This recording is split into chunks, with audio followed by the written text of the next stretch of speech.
You're about to see a jumbo jet take a dip in a little pond.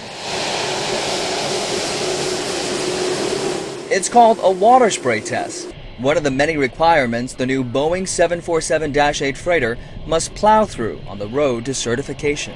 So we do the water spray test so that we can tell whether or not if an airplane's going through standing water, whether water actually gets ingested into the engines, because that would be bad. To conduct the test, the Boeing team builds a temporary pool in the middle of a runway and fills it with water. Lots of water.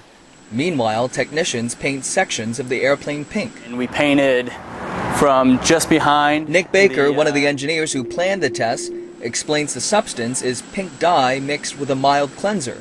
It comes right off when sprayed with water. So that when we run through the trough and the water hits it, we can tell where the water has hit the body. While the requirement is to test the engines, engineers also track what happens to the underbelly of the fuselage, just to soak up more knowledge. We don't want possible water ingestion. We don't want it going into the ports and clogging them. The pilots maneuver the 747-8 freighter down the runway, making sure to line the plane up just right.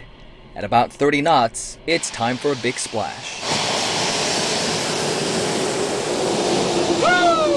And actually being that close to the taxiway, when you have an airplane coming right past you and just spraying up that much water is awesome.